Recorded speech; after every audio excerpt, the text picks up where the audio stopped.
Libertem a Mulher Forte, Clarissa Pinkola Estes. Capítulo 10. Forjada na fornalha acesa. A Madonna Negra. A Madonna Negra costuma ser considerada misteriosa, talvez porque os que a contemplam não se lembrem bem de como seus próprios antepassados também criaram representações da grande mulher para a luz do dia e para a noite, como parte do seu próprio zeitgeist tribal.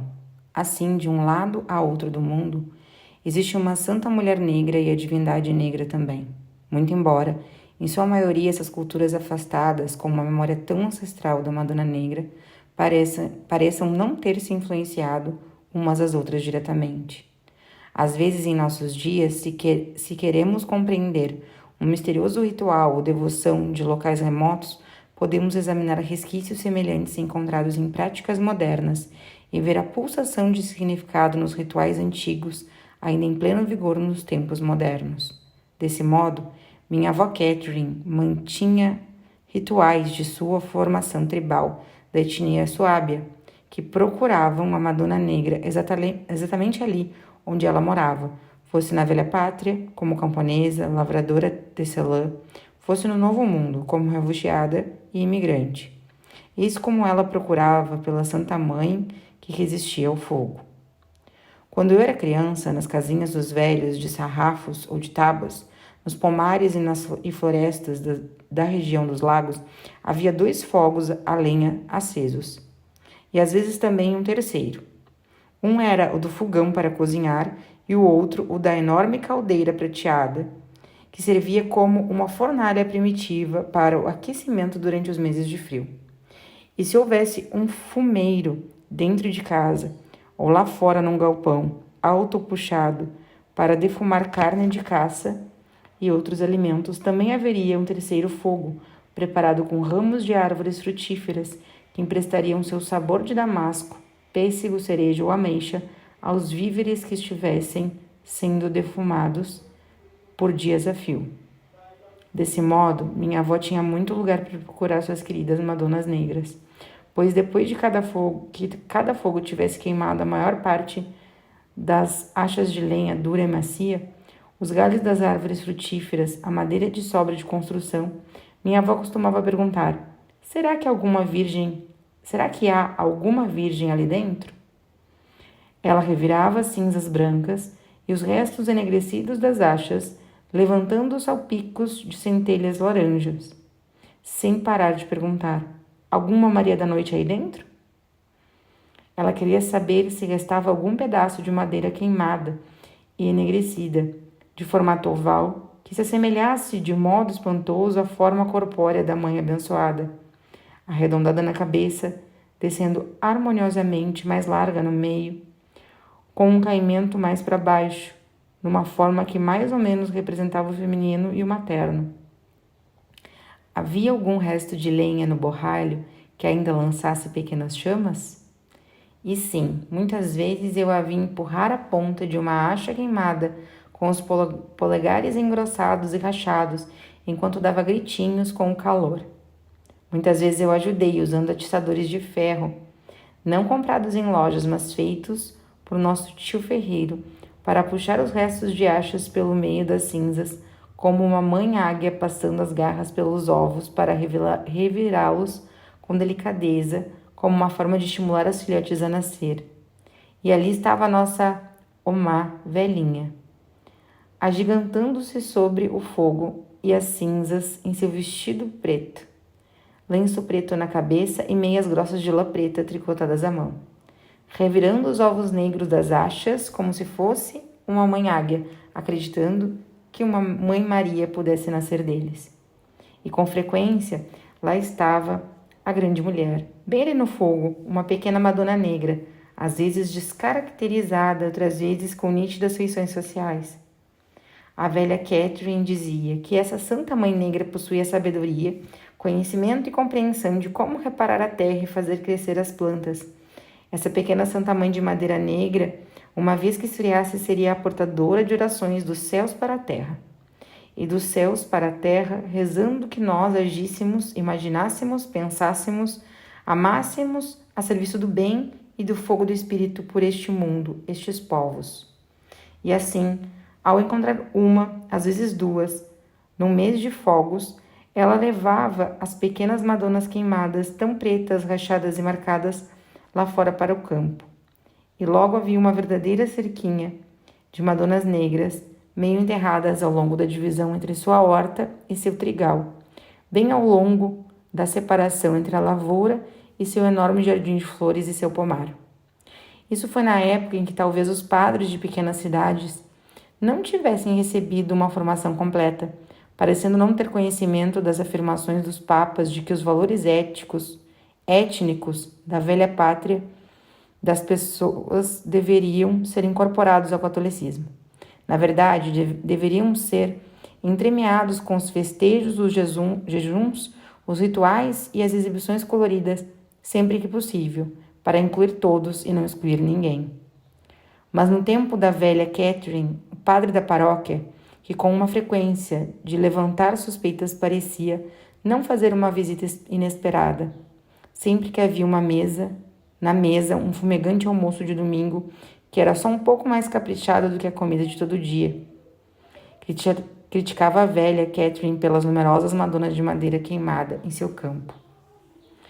Ele dizia que aquilo não passava de superstição e queria que ela se desse conta de que a Virgem na realidade tinha cabelos dourados e cacheados, a pele como porcelana e os trajes de seda de cores vivas.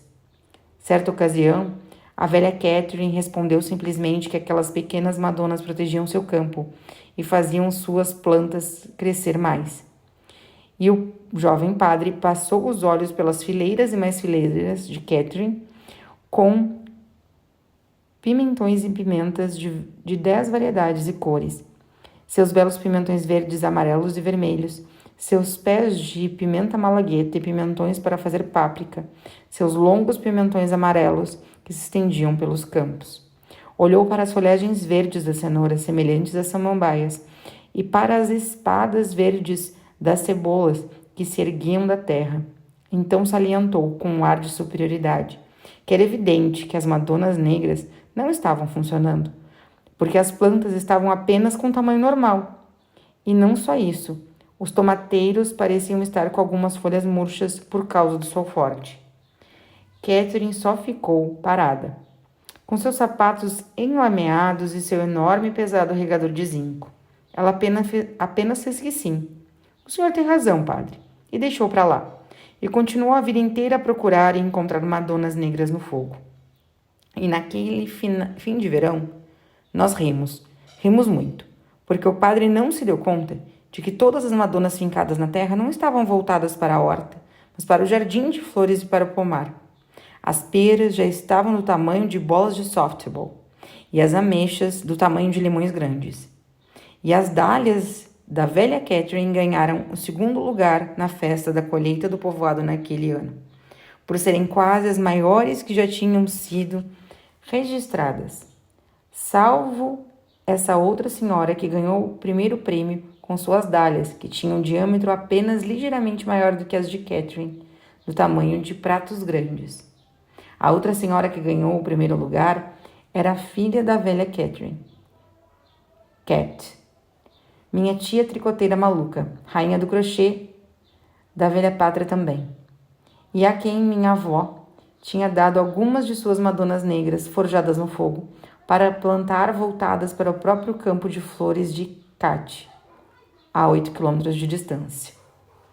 A Madonna Negra não precisa ser uma obra de arte criada por alguém de longe, do outro lado do mundo e dos oceanos. A Madonna Negra é obra de arte no Havaí, feita de pedra oceânica, no México, de um tipo de pedra pómez negra, entre o grupo tribal Quiche dos Maias, na Guatemala. E mais de 500 santuários e igrejas da Madonna Negra existem hoje só na França, e mais na Suíça, na África, na Ásia e por todas as partes do mundo. Ela também pode ser um pedaço de carvalho, de freixo ou pinheiro que foi queimado no fogo. A velha Catherine costumava dizer que esse era o ponto principal das Madonas Negras tiradas do fogo, e o nosso também. A mãe abençoada, pequenina e escura, tinha sido queimada, mas não se consumiu. Ela ainda está aqui. Nós ainda estamos aqui. Ainda mantemos nossa forma sagrada, Não importa por que fogo tenhamos passado.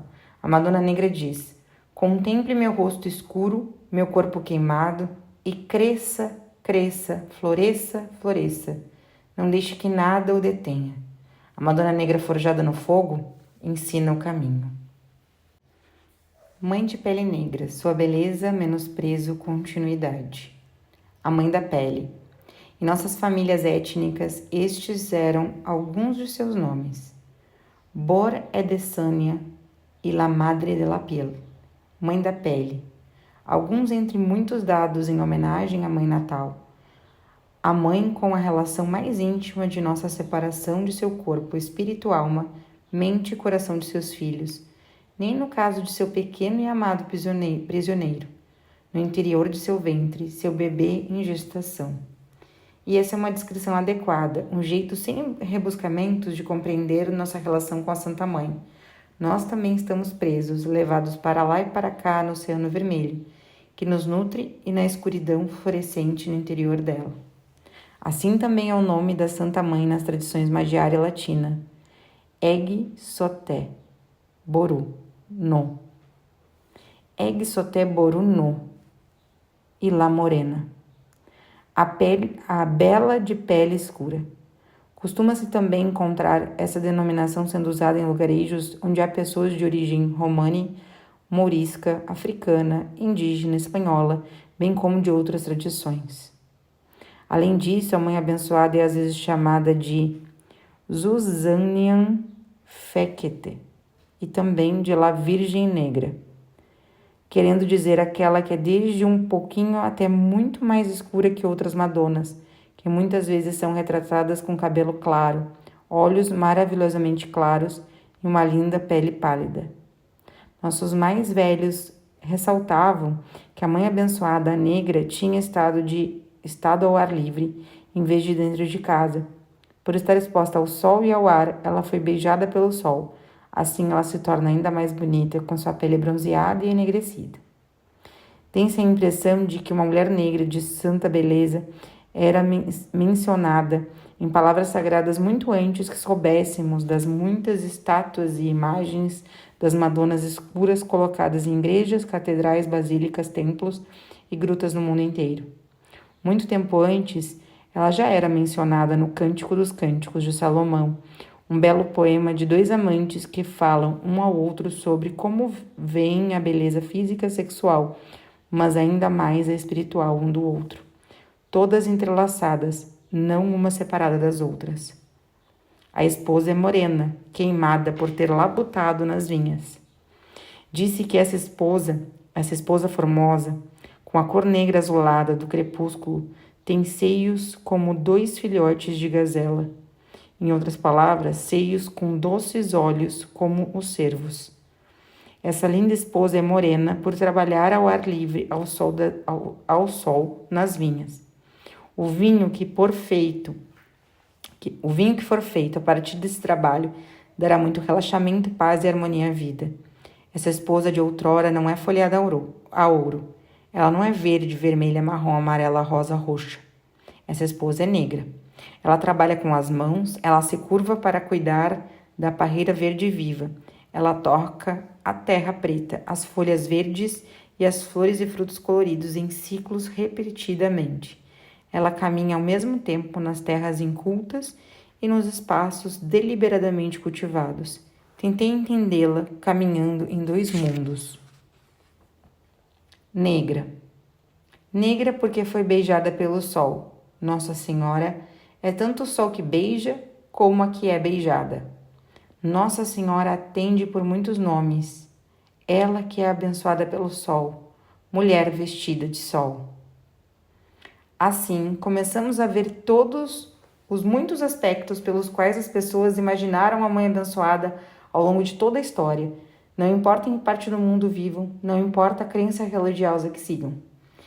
De um ouro rosa e luminosa, nativa da terra na qual e da qual vive, negra como a noite estrelada, vermelha como o barro da terra, verde como as folhas na primavera, começando a surgir do solo negro, dourada como o sol, e do roxo mais forte, como se encontra nas flores que são chamadas de tulipas negras.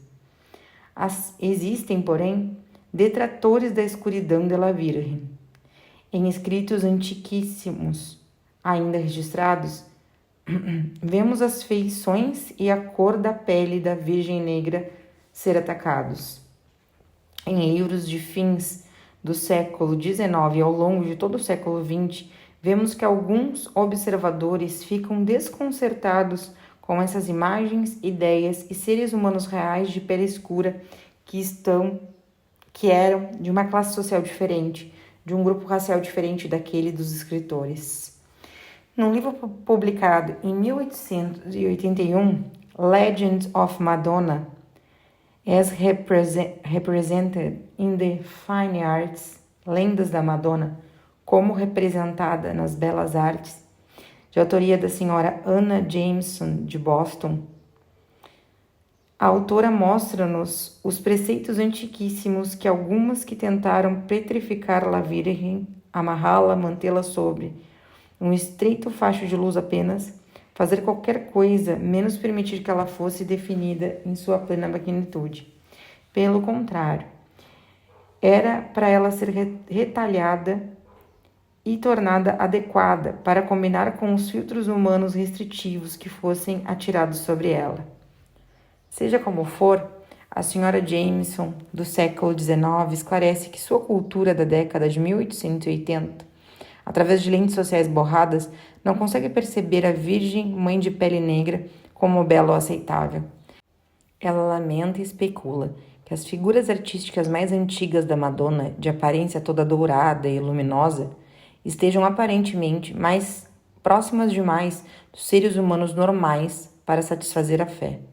Pelo contrário, são as feias Madonas antigas gregas, de pele morena, que o tempo todo recebiam crédito por serem milagrosas. E até os dias de hoje, diz Kugler, o vendedor de limonada napolitano não permite que em sua banca a instalação de nenhuma outra que não seja a formal Madonna grega, de tez azeitonada e cabeça coberta por véu. O mesmo ocorre na Rússia. Essas imagens, nas quais não há o menor esforço de representação do real ou ideal. A mais adorável Madonna de Rafael ou Tiziano não surtiria o mesmo efeito. Guido, que pintou ele mesmo lindas virgens, ia todos os sábados rezar diante da pequena e negra Madonna de la Guardia. E, como nos garantem, tinha uma devota veneração por essa antiga relíquia oriental. E do mesmo modo, houve padres, freiras e outras almas devotas por todas as Américas, por toda a África, por toda a Ásia, por toda a Polinésia e por toda a Europa, que também iam cumprir seu trabalho diário, mas só depois de rezar diante da Madonna Negra, de seus antepassados remotos, matrilineares ou patrilineares. Depois de rotular de feia a Madonna Negra, a senhora Jameson prossegue. Como algumas pinturas e imagens esculpidas gregas tinham enegrecido por causa da extrema antiguidade, alguns escritores devotos alegaram que a própria Virgem devia ter tido uma tez muito escura. E para corroborar essa ideia, eles citavam esse trecho dos cânticos. Sou morena, mas sou formosa, ó filhas de Jerusalém. Outros dizem, porém, que sua tez se tornou escura somente durante sua passagem pelo Egito. Seja como for, embora o fato de serem negras essas imagens antigas devesse supostamente aumentar sua santidade, disso nunca houve imitação nas belas artes. E está em total oposição à descrição de Nicéforo, a autoridade mais antiga e que é seguida na escola grega. Cânticos é outro nome para Cântico dos Cânticos. Em seguida, a senhora Jameson passa a citar o que, na sua época, é considerado o único modo correto de retratar a Santa Mãe. O traje correto da Virgem é uma túnica vermelha justa, de mangas compridas, e por cima dela uma capa ou manto azul. Nos primeiros quadros, as cores são pálidas e delicadas. A cabeça deveria estar coberta com um véu. Os padres da igreja primitiva, em particular Tertuliano, dão enorme importância ao véu de recato usado pelas donzelas cristãs, e em todos os primeiros quadros a Virgem está com véu. A Virgem entronizada sem véu, com longas madeixas caindo de cada lado do corpo, foi uma inovação introduzida por volta de fins do século XV, começando, creio eu, com a escola de Milão, e daí em seguida sendo adotada nas escolas alemãs e do norte da Itália. As madonas alemãs do tempo de Albrecht Dürer costumam ter cabeleiras magníficas e exuberantes, que se enroscam em cachos ou descem até a cintura em belas ondas sempre louras. As madonas de cabelo escuro aparecem pela primeira vez na escola espanhola e depois na italiana. A senhora Jameson tem mais a dizer sobre o fato de que a mãe abençoada jamais deveria mostrar o seio. Receio que a senhora Jameson tenha se atrasado na advertência, pois uma das mais remotas pinturas rupestres da Santa Mãe a mostra amamentando o menino Jesus e com todo o assombro e beleza. Ela revela a santa simbiose entre mãe e filho. Alguns desses quadros que retratam a mãe amamentando o menino têm mais de 1000 anos de idade. Às vezes eles são intitulados, numa tradução do latim, a Santa Lactação. Isso mesmo. A senhora Jameson também ressalta que os pés descalços de La Virgen jamais deveriam aparecer, pois sempre estar calçados com botas ou sapatos. E assim por diante, tudo isso, sem dúvida, parecendo abafar o conceito tão humanitário da mãe da pele, a amorosa mãe que deu luz a seu santo menino e a todos nós também. Considero, porém, que os escritos da senhora Jameson têm valor, pois abrem uma janela que revela como os escritos de qualquer época podem sugar o sangue da santidade viva, prendendo e refreando tudo, em vez de permitir que a santidade respire luminosa por si só. Entre as velhas devotas em nossa família, há um ditado que diz: não empurre tão fundo a semente, a menos que você queira fazer um cemitério em vez de um jardim. Elas estavam se referindo às ninféias, que às vezes plantavam em grandes barris de nogueira preta para recolher a chuva nos beirais de nossas casinhas estreitas. A ninfeia, que cresce a partir da escuridão fértil, é uma espécie de símbolo emergente de uma sagrada vida nova, cada planta enraizada na lama rica que a mantinha forte. E por seu caule riscado de verde, ela crescia sem parar até a flor romper a superfície da água. A beleza e a vida da ninfeia verde escura dependia de ela aparecer acima da superfície, em vez de ser forçada a viver apenas submersa. Também as madonas negras são mantidas acima da linha da água há séculos, perdurando em plena floração contra todas as proibições, contra os dedos de acusação, contra a falsa classificação de todas essas belas imagens da Santa Mãe como feias. Elas não são feias, são belíssimas. Melhor seria chamar de feia a noite, com todas as suas estrelas, do que não ver o absurdo de tamanho menosprezo a esse exemplo santo e escuro de Vive la différence. Madonna do dia e da noite. O Meteotol e los ojos, a mãe dos olhos. Para mim, uma das características mais salientes de muitas madonas negras são os olhos. Quando examinamos as madonas negras que ainda estão intactas em estatuária, por exemplo, vemos uma peculiaridade extraordinária, principalmente em seus olhos. Elas dão a impressão de que não estão olhando apenas para este mundo. Parecem também estar olhando para um mundo totalmente outro. O olhar que apresentam costuma ser um que não está apenas aqui, mas também vê ao longe. Isso me parece muito evidente em algumas das imagens da Mãe Abençoada, com sua bela pele negra e ainda mais por seus olhos quase não terem pálpebras. É frequente que seus olhos sejam tão redondos e tão abertos, com a íris e a pupila bem no centro da órbita e o branco do olho aparecendo em toda a volta, como se ela estivesse totalmente desperta e como se fosse permanecer para sempre desperta.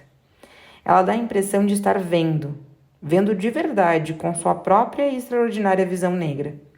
Na realidade, a luz negra Pertence ao espectro do ultravioleta e revela, por sua radiação invisível de ondas longas, as coisas ocultas, formas, cores de criaturas e outros detalhes que não podem ser vistos à luz natural. Pode-se dizer que esse é um dos valores estranhos atribuídos à Madonna Negra. Acredita-se que ela seja capaz de ver, saber e ajudar o que não está de início óbvio à iluminação comum de todos os dias. Portanto, muitos que a prezam consideram que ela intervém e ajuda a nos repararmos num nível que fica para lá do nível terreno. Entre os que mantêm uma devoção por ela, a Madonna Negra também pode ser compreendida como a que se posta na linha divisória entre a consciência desperta e a consciência dos sonhos, como se houvesse duas nações às quais ela pertence, com plena cidadania, duas realidades, dois pontos de vista a respeito de tudo, por toda parte. E nisso, um lado costuma ser muito mais orientado para o exterior, como na extroversão e em questões evidentes, enquanto o outro lado é muito mais revelador da psique interior e de questões e configurações ocultas por ela e nela, as raízes mais profundas do problema, a verdadeira base para a cura, para ver, para ser. Costuma-se fazer súplicas à Madonna Negra junto com seu divino filhinho negro para que cure a alma de uma pessoa profundamente até os ossos, para que revele o problema direto a partir das raízes, para que abençoe o espírito que se encolhe com a bênção profunda mais necessária para repará-lo e fazer com que volte à tona de todos os modos que tenham um significado mais profundo para o indivíduo. A Madonna Negra, em todas as suas representações, é conhecida como a que cura os inválidos, a que cura as mulheres feridas, os homens machucados e as crianças que tenham sido vítimas de violência e abuso. Não há nada de superficial em La Virgem Negra. Ela é mãe, mansa e terna, mãe perfeitamente alerta e vigilante, mãe ferocíssima e protetora, mãe que cura os feridos mais graves. E ainda mais, ela porta uma terceira perspectiva, a mais sagrada de todas, na qual se reúnem as duas perspectivas polarizadas do interior e do exterior. E bem ali, naquele local de união, a Madonna Negra se posta, abraçando os dois mundos, o mundo terreno dos fatos conhecidos e o mundo do espírito, profundamente criativo, cheio de insight e emergente. Em nossa tradição mestiça, há um nome para esse conceito que contém em si muito do esforço de ver os dois lados, todos os lados de todas as coisas, ver com olhos muito abertos em todas as direções, mantendo junto o feminino e o masculino, às vezes chamados de o construtor e a centelha, o distante e o próximo, o sagrado e o que ainda não se formou, a virtude e mais do que ainda não se formou, a terra e o cosmos, a água e o fogo, os modos de sofrer e os modos de chegar à revolução que traz libertação e felicidade. Essa palavra é o Meteotl. Essa palavra sagrada, nos Nauás, que é compreendida de muitas formas diferentes, refere-se essencialmente à força para além de meras imagens ou representações, ou seja, o tudo criado, o universo conhecido e desconhecido. Disse que isso tudo também está, de certo modo, em certa proporção, no interior de cada um de nós, que nascemos desse modo, plenamente vivos e com a alma capaz de ser e ver todos os mundos, o Meteotl. Ouvir do grande Espírito Criador, a origem sem origem, Deus Pai, a Santa Mulher, seria resumido por um antigo asteca na palavra sagrada, o Meteotl. Nesse sentido, com sua luz negra, que revela o que não pode ser visto apenas à luz do dia, a Madonna Negra pode ser entendida como alguém que nos conclama a lembrar que o eterno não está somente em tudo ao nosso redor, mas também uma centelha dentro de nós, um território dentro de nós. Como examinei sua imagem de tantos modos, com sua bela negritude significando muito mais do que a simples cor, posso ver, com esse jeito mais pleno de enxergar através da luz lançada pela escuridão, que a Madonna Negra é uma mãe que também tem consciência dos reveses que nos ocorrem, na escuridão e pela escuridão decorrente do desconhecimento, da falta de consciência, da ignorância e da inocência. As atribulações do dia a dia podem ser consideradas normais e corriqueiras, podendo prescindir de insights da luz negra. Um pneu furado, minha irmã que não me ligou, mesmo tendo dito que ligaria, meu vestido que rasgou no batente da porta. Em contraste, questões noturnas podem de repente surgir de forma misteriosa, às vezes com a aparência mágica de estar disfarçadas pelo inconsciente ou de brotar dele. Num momento, sabe-se que não se pode ficar. No outro, sabe-se que é preciso ir, ali ou acolá, em toda a santidade no escuro. A esfera de ação da Madonna Negra parece ser, em grande parte, estimular o espírito humano a indagar e a ver além do esperado, além do que é considerado. O único modo de ver corretamente, a captar o grande geral para além do que é percebido com maior facilidade pelo ego em si.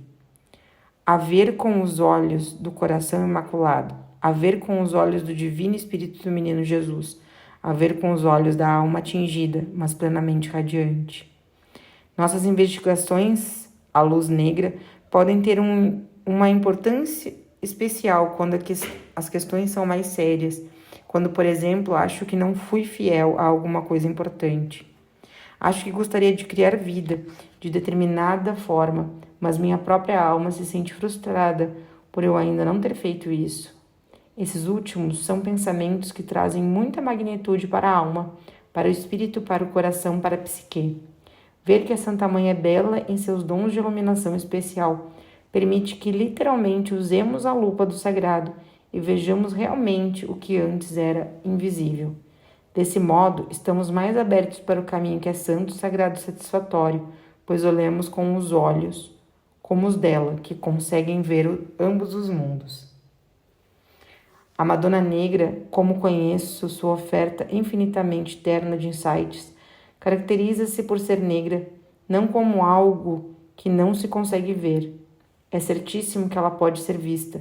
Pelo contrário, ela é retratada como negra porque irradia a luz negra, que nos permite ver além do terreno, que permite que nossa visão passe do terreno e do profano e mergulhe nos aspectos mais profundos do mundo, da religiosidade sincera, da espiritualidade, da psique que contém tanto a alma como a divindade. Sua luz negra ilumina. E também sob essa luz negra, seja de dia, seja de noite, podemos ver a origem e a força do amor imaculado. Apesar ou por causa do menosprezo à Santa Mãe, com sua pele escura, ela ainda lança sua luz em comum em nossa direção, a partir do ponto de união entre dois mundos, para que todos vejamos como ela vê, plenamente despertos, de olhos arregalados, todos os mundos, todos os valores, sempre, sempre. Nossa Senhora dos Vagalumes. A Mãe abençoada em todas suas cores, desde a cor da lua nova ao escuro, ao pardo, ao oliva e negro, entrou em minha vida como um presente quando eu era pequena, porque eu tinha em meu quarto uma estatueta da Santa Mãe na estante feita em casa e de cores estranhas. Essa estante tinha sido pintada com a tinta que sobrara da pintura da casa, por isso, parte estava pintada de cinza de navio de combate, que era a cor das telhas de madeira da casa, e parte era verde hortelã, que era a cor do piso onde ficava a bomba para tirar a água do nosso portão. Ela me parecia tão linda porque ali, numa das prateleiras, havia uma bela Madonna carborizada de minha avó, uma encontrada no lar, depois que as chamas tinham queimado quase tudo, menos essa pequenina santa escura feita de uma acha parcialmente queimada. No dia em que a recebi das mãos da velha Catherine, eu embrulhei num trapo macio, que era na realidade uma camiseta cheia de furos, mas limpa, de meu pai. Então caminhei alguns quilômetros com minha pequena Madonna feita de lenha queimada, para falar com um padre de nossa paróquia, um padre nascido na Irlanda. Eu talvez tivesse uns 10 anos. Lembro-me de ter ficado confusa, quando depois de me perguntar como eu tinha chegado ali, o padre pareceu de repente estar com um cisco em cada olho. E no entanto, quando eu a estendi para ser abençoada, o querido padre, homem santo, ergueu solenemente os 3 dedos e traçou no ar a cruz acima dela, dizendo devagar: "Claro, e é muito bom vê-la de novo." Senti que o padre não estava falando comigo exatamente. Ele estava me incluindo, mas na realidade falava mansamente com ela.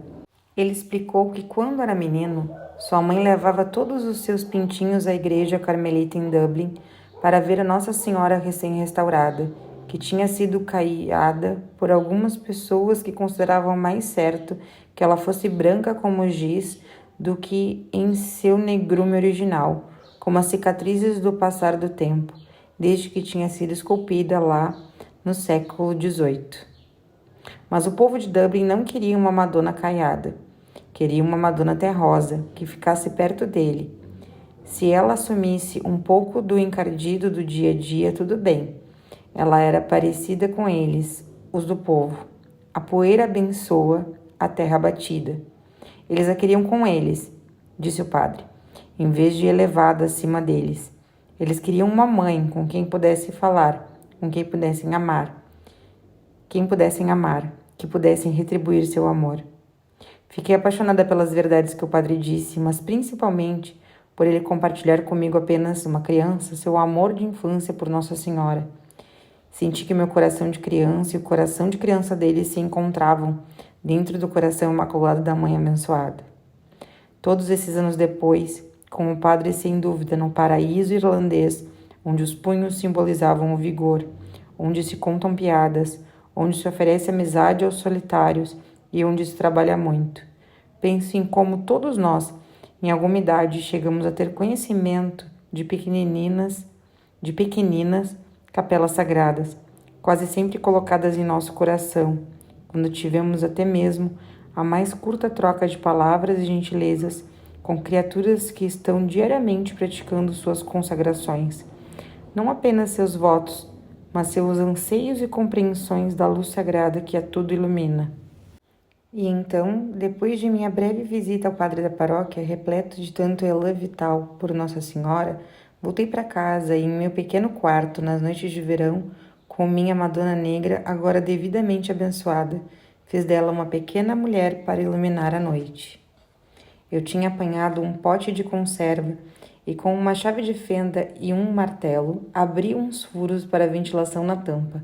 E então, pouco antes de dormir, eu saía correndo de camisola e me embrenhava entre as espireias, os lilazes e as fruteiras, eu mesma, sem dúvida, parecendo um espectro de fogo fátuo, à solta na noite. E então, com enorme delicadeza, eu capturava vagalumes, aqueles lindos insetos voadores, portadores de lanternas, que lançam uma luz tão dourada. Em nossa família, eles eram considerados santitos, pequenos santos que vêm clarear a escuridão para nós.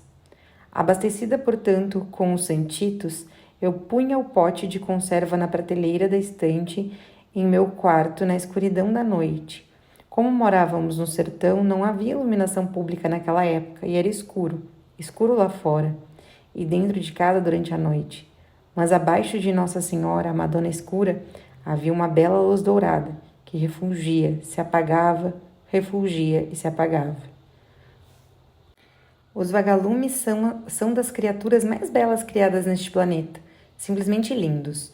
Eles me lembravam a alma viva, cada um deles, e assim ele ficava o pequeno pote ao lado de meu fragmento de lenha, a pequena estátua negra da Santa Mãe. Eu me deitava na cama e só ficava olhando e pensando. A Mãe abençoada está se acendendo. Ela está luzindo, olhe, está sendo cuidada por anjinhos pequeninos que luzem e se apagam, e em torno dela está a luz dourada dos anjos. As velhas diziam que La Virgem Negra, a Mãe Virgem Negra, nos antigos rituais, vem com um colar de balas enroladas em papel, e ela mesma fez cada uma, um milagre direto de sua luz especial. Que se prestarmos atenção, se desembalarmos esses dulces, pois um milagre é o que pode haver de mais doce, encontraremos soluções genuínas para o que alguns denominariam equivocadamente situações impossíveis. Por isso, às vezes, nas tradições antigas, a Mãe Virgem Negra aparece com um colar de milagres embrulhados. Assim eu ficava em minha caminha e imaginava que os pequenos vagalumes eram um pouco como um colar em torno dela, que eram como balinhas.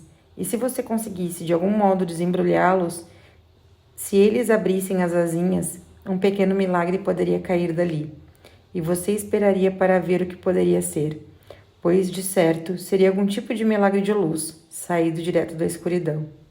Quando amanhecia, eu levava meu pequeno pote de vagalumes lá para fora antes que o orvalho secasse, e punha os pequenos portadores de lanternas nas folhas dos lilazes. Eles estavam bem vivos e, sem dúvida, muito felizes por estarem soltos novamente, depois de servir tão bem.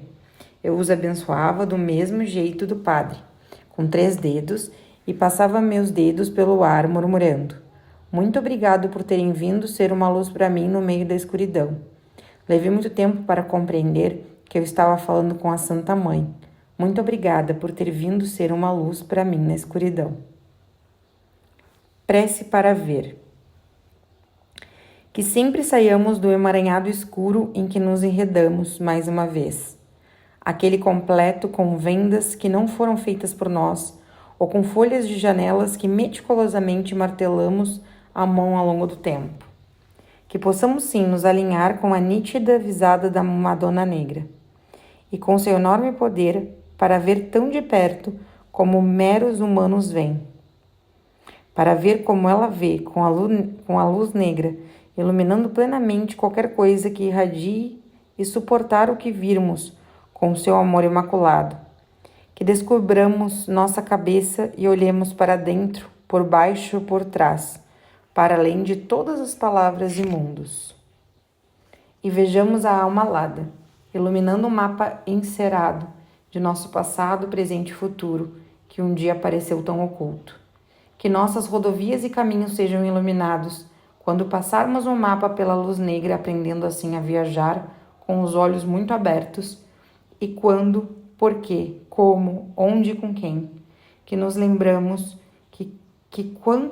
de quanto é sagrada sua fundição de luz, de como somos profundamente incubados na Santa Mãe, nós, os filhos de pele escura, Santa Mulher que não tem medo de nenhuma escuridão. Que sejam dados a todos os meios de ver que a maioria se beneficia do crescimento em vez da restrição de suas almas.